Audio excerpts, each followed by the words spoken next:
ಇವತ್ತು real ನಂಬರ್ಸ್ನ exercise 1.1 solve ಮಾಡುವ. So ಇದರಲ್ಲಿ ಫಸ್ಟ್ ಪ್ರಾಬ್ಲಮ್ ಏನಿದೆ, express each number as a product of it's prime factors ಅಂತಿದೆ. ಯಾವಾಗಲೇ ಆಗಲಿ ಕ್ವಶನ್ ಚೆನ್ನಾಗಿ ಓದ್ಕೋಬೇಕು. ಎಕ್ಸಾಮಲ್ಲಾಗಲಿ ನೀವೇನೇ ಸಾಲ್ವ್ ಮಾಡುವಾಗ ಫಸ್ಟಿಗೆ ಕ್ವಶನ್ ಸರಿಯಾಗಿ ಅರ್ಥ ಮಾಡಿಕೊಂಡ್ರೆ you can solve the problem.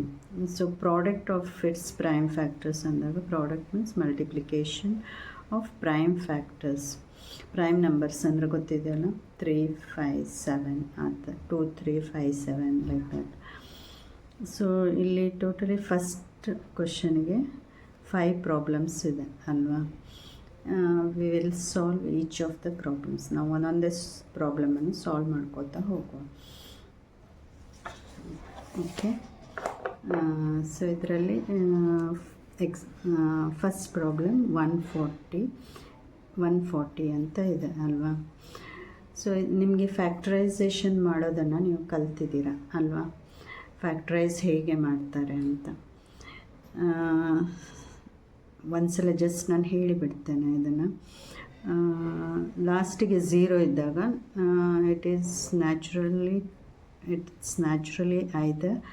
it's naturally that 2 will be divisible.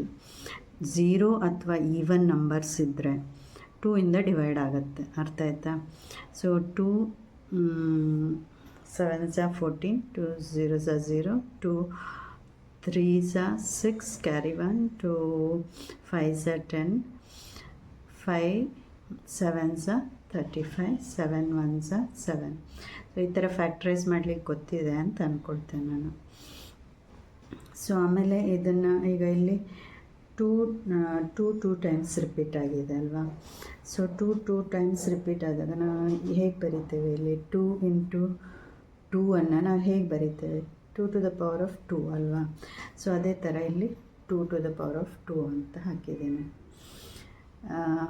ಇಲ್ಲಿ 5 ಓನ್ಲಿ 1 ಟೈಮ್ಸ್ ಅದು ರಿಪೀಟ್ 1 ಟೈಮ್ಸ್ ಇದೆ. So it is 5 7 1s. So 2 to the power of 2 into 5 into 7 ಅಲ್ವಾ. ಸೊ ನಾನು ಇಲ್ಲಿ ಒಂದು ಹೇಳಬೇಕು ಏನಂದರೆ, ನೀವು ಎಕ್ಸಾಮಲ್ಲಿ ಬರೆಯುವಾಗ ಸೊ ಇದೇ ಥರ ನೀಟಾಗಿರಬೇಕು.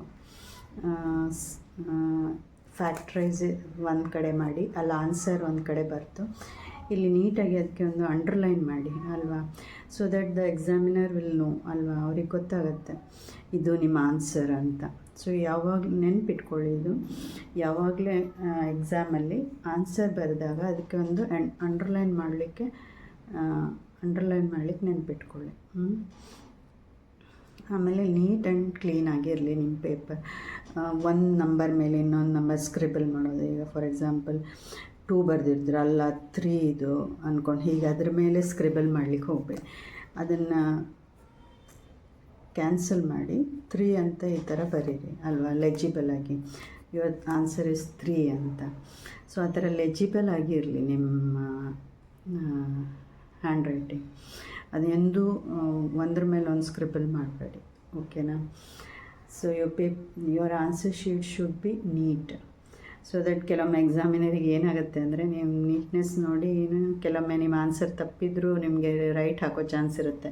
ಕೆಲವೊಮ್ಮೆ ನೀವು ಹೇಳ್ತಿರಲ್ಲ, ಅಯ್ಯೋ ನನಗೆ ಆ್ಯಕ್ಚುಲಿ ಕಮ್ಮಿ ಬರಬೇಕಿತ್ತು, ಜಾಸ್ತಿನೇ ಬಂದುಬಿಟ್ಟಿದೆ ಅಂತ. ಯಾಕೆಂದರೆ ನಿಮ್ಮ ಹ್ಯಾಂಡ್ ರೈಟಿಂಗ್ ಚೆನ್ನಾಗಿರುತ್ತೆ, ಅವ್ರ ಎಕ್ಸಾಮಿನರಿಗೆ ಗೊತ್ತಾಗಿರಲ್ಲ, ಅವ್ರು ಕರೆಕ್ಷನ್ ಮಾಡ್ಕೊಂಡು ಹೋಗಿರ್ತಾರೆ. So that is one of the positive point of your neatness ಅಲ್ವಾ.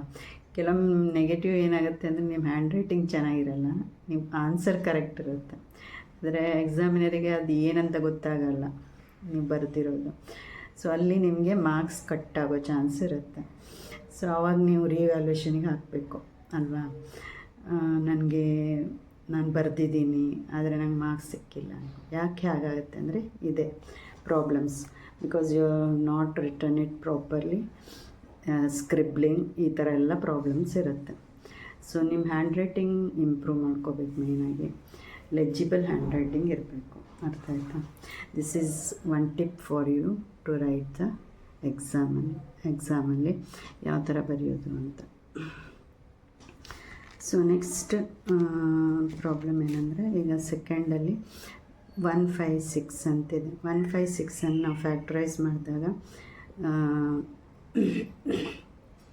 ಈ ಥರ ಇಲ್ಲಿ 6 ಇದೆ, ಅದರಿಂದ 2 ತೊಗೊಳ್ಳಿ.